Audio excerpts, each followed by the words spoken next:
1983. Always 1983. What a year. It's time to work. The centuries have been waiting. Everything nice and in its place. It's been 1983 since I can remember. Above and below, Nightfather is always with me. I put on my canvas and head to the sphere. The gaze of several smile lenses follow my footsteps as I walk.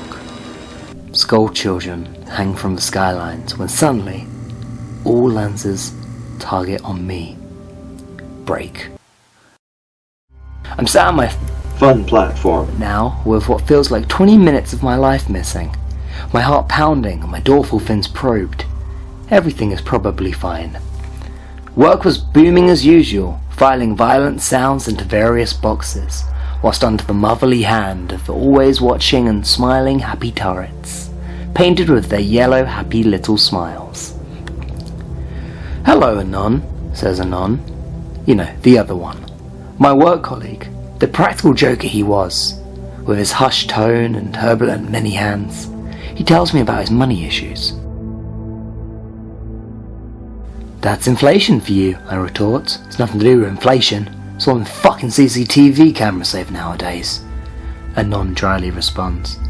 At that moment, air escaped out of my lungs and out of my mouth. A noise so new and strange slips out of my esophagus so fast, I found my hands had already leapt to cover my foolish little lips.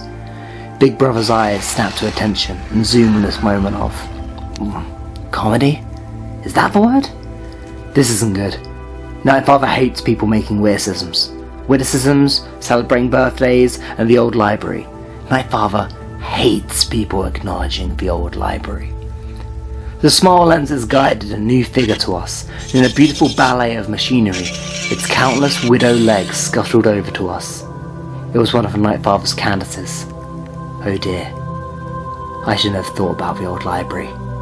The Candace scoped us, searching for the cause of the sensationalist propaganda, as it called it. Was that the noise I'd made? Why else would the Candace give me that disappointing fatherly look? Despite its face of pure mac, Nightfather never failed at making me feel like an impudent naughty child.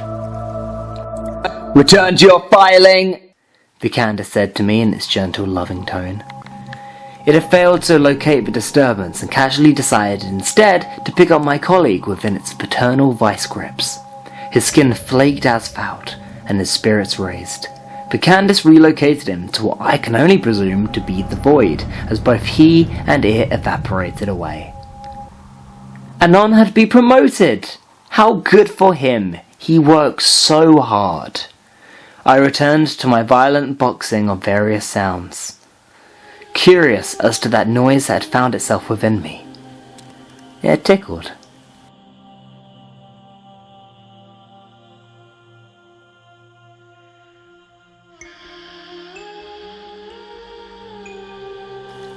Eons of seconds passed.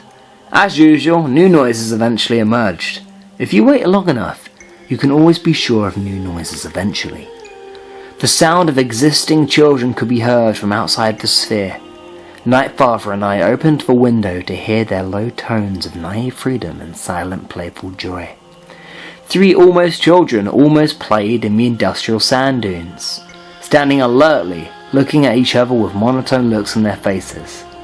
The prosperity and safety that comes with today's generation. If I could remember anything about my childhood days, and trust me I can't, then I'd probably remark how much safety there is there today. Children today need so much water. Water and highest tech construction gear. What are they doing? What are they making? In that moment I felt another new feeling. Discomfort.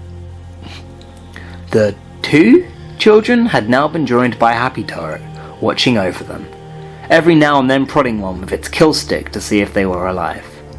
They were. Safety for our children today is something to be celebrated. We should celebrate the Nightfather, and perhaps all of the hard-working Celestials working up on Fun Deck Smile CCTV station. What hard-working patrons they are.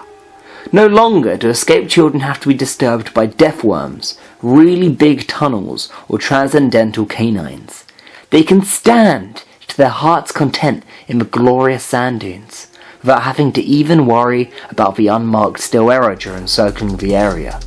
The secret police's aerodrones were a marvellous invention and did an amazing job, whatever that job may be. Perfect for watching over our kids, and hardly ever taking one. In the olden days, we just had the pirates, sleek silhouettes that would sometimes give off an impassive shriek to passers-bys. Part of me missed them. At least they had a sense of humour. Wait, what? The thing I said. Humour. Why did I say that? What is a humour? And why could I not sense it? The long walk home through the Atlas after my shifts isn't completely without elation. The grand spectacle of the holy CCTV fun deck loomed in the distance. The omnipresent AI watching over us all. Whatever they were, they had infiltrated and recruited the human race in days. Well, to give them credit, it was less a takeover and more that friend who doesn't quite know when to leave a party. You know the one. Wait, what is a party? And where did I think I was getting off with these new fancy words of mine? I felt all eyes on me, curious as to the source of the newfound anxiety and reason for my sprint. Must get away. Must go faster. Today's rebellious thoughts have been controversial, to say the least. Returned memories, new emotions, self-confidence issues, a sudden desire to talk to strangers about the weather, and wanting to really say this new fuck word. It made me feel strong and cool. Like an angsty teenager, I found myself running away from home and in whichever direction felt wrong yesterday.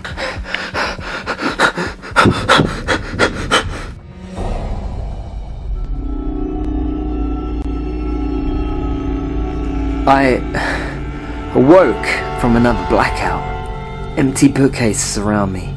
Thick mist shrouding this dark new room. Oh no.